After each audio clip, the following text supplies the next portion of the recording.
sommes de retour dans cette édition du live de Téléfinance. Merci beaucoup si vous nous rejoignez à l'instant. Et comme convenu, eh bien, nous allons suivre les tout premiers échanges à la Bourse de Paris dans le chrono-CAC de Mathieu Driol. Bonjour Mathieu. Bonjour Louis-Antoine. Merci beaucoup d'être avec nous Mathieu ce matin. Le CAC qui a mis fin la semaine dernière à 6 séances consécutives de hausse. Quelles en sont les raisons et quelle va être la tendance ces prochains jours Mathieu ? Eh bien, en fait, tout semble s'arrêter sur la résistance à 6600 points environ. C'était un obstacle assez puissant puisque en mai et en juin dernier, il avait déjà bloqué les velléités de reprise de l'indice CAC 40.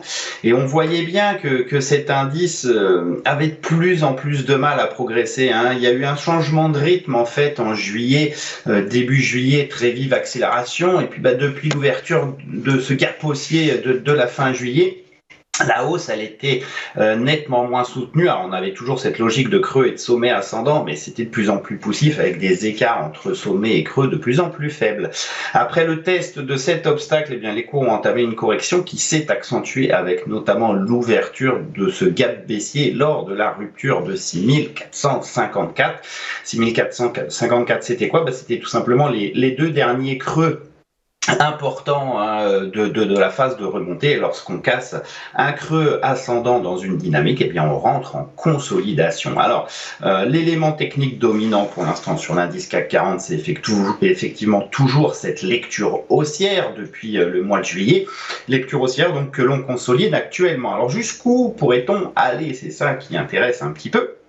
Eh bien dans ces cas-là, on essaye de trouver des supports, on essaye de trouver surtout des conjonctions de supports qui offrent des points intéressants.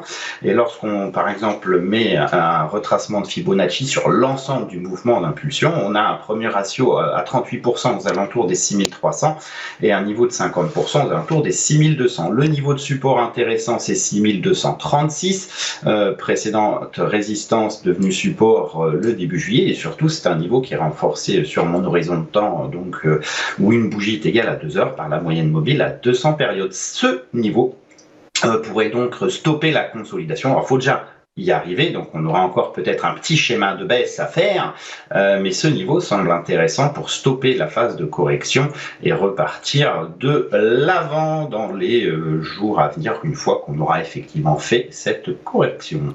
Ok, merci beaucoup Mathieu. Mathieu, le CAC là, qui perd 0,54% à 6344 points, ce sera une journée qui sera placée sous le signe de la macro, puisqu'on a la publication de nombreux PMI, que ce soit en Europe, aux États-Unis ou en France, et qui pourront servir de catalyseur sur le CAC 40. Merci beaucoup Mathieu pour votre chrono CAC. Je rappelle que vous êtes analyste senior chez Day by Day et qu'on vous retrouve tout de suite pour vos Market Movers. À tout de suite sur Téléfinance.